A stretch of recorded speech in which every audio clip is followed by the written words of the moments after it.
Abel, hey, congratulations for Padre Pio. Thank you very much. So tell us how this project actually came about with you. Did you come up with the story, or Yeah, I mean, like I'm an independent filmmaker, man, so I just do my own thing, So it's like the films we're gonna do is generated by me, you know. So we had done two biographies kind of films, Mhm. about Dominique Strauss-Kahn. I don't know if you know who he is. He used to run the World Bank, and he was busted for raping a woman in the cleaning lady of a hotel, of a five-star hotel in New York. Okay. Mm. He was running for president of France. This was like 2001. Anyway, Gerard Depardieu played that. Pasolini was the great Italian filmmaker, was played by Willem Dafoe. Yeah. Okay. And after we did that one, I was thinking about doing Padre Pio, who is he's an iconic character in Italy. He's a saint, one of the great saints of the church. He died in 1968. He had stigmata at a young age. He, was a miracle worker, a healer. He built a $35 million hospital all the while in like the poorest place in Italy. He all the while, he was a simple monk. He was a Capuchin monk. Hmm. And we did a documentary about it. And during the documentary, I became aware of this event, which isn't like very obscure. I mean, it was very important. It was the murder of 13 people during the first free election in this small town. But it was also the seeds and the birth of the fascist party.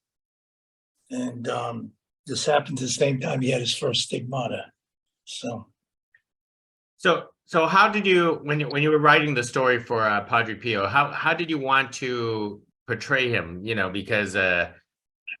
Because you portrayed him sort of like he was struggling with himself, and yet he knew about his visions and miracles. Well, yeah, exactly. He was a saint, but we're taking him at a young age. We're taking him when he first, is still questioning whether he even has it in him to be a priest. He was a great writer, and he wrote letters, a lot of letters that have been published, personal, private letters to his superiors. And, we had access to all that stuff. And so it was very clear where he came from. I mean, we were just taking him head on and trying to, actualize these events and then these feelings that he was talking about very clearly. I mean, it wasn't, he's a very eloquent, beautiful writer. So the narratives that Padre Pio was reading through your film, those were the exact words from his letters? Yeah, for sure. Wow. Absolutely. Some of these scenes are actual scenes that he's described. Almost all of them. I mean, the whole thing is based in reality. In a sense, it's a documentary. The political stuff also was heavily researched. Mm-hmm. Now, tell us about so on this obscure incident that was actually that actually happened between the fascists and the socialists and so on. Right. How did you want to recreate that story, knowing very little of what actually happened? Well, we knew a lot about what actually happened because it didn't happen that long ago. Okay. We talked to the sons and daughters of the people, some of them who got killed and some who were there. Recreating an event, whether it happened a month ago or 300 years ago, is always what it is. I mean, there's conjecture, but it was very clear the dynamics of what was happening in that, there. So it was not a mystery. Mm-hmm. It's obscure, but not a mystery. So an election like that, basically, you in this film, Padre Pio, you not only you portrayed Padre in this film, you also want to basically create a narrative about what actually happened in that incident that Padre was actually talking about. Well, Pio was in that town. He was feeling it. He was, Yeah. I mean, he was in a monastery maybe a mile away, but he man, everybody free election in Italy. So, and like the way elections go, even now, everybody's for the people are for elections are for them until they lose. Mm-hmm. And then all of a sudden, election is not such a great idea. Yeah. You know what I mean? And then there's still, in that point, people who didn't even believe in the elections from both sides. The argument from the right is these are peasants. Whose idea was it to give them a vote? Mm-hmm. And it says it in the movie. These people are nobody. And on the left, the radical left, it was like, their mantra was, Trotsky's not thinking about an election. Mm-hmm. The communists weren't worried about election. You follow? Yeah. So it was an interesting place, but Pio was coming from a place above that, because this again was like, if you could call it the first battle of World War One, Pio was understanding the horror. I mean, they were just coming out of the World War One, which was, the first industrial war. I mean, it was a bloodbath. These kids from that town who had never left that town now, got, internationalized in a little bit of a way, and educated, and terrorized by the reality of the cannon fodder in some kind of incredible event where people are getting killed hundreds at a time. Mm-hmm. And the follow-up of this movie is 100 million people get killed. Yeah.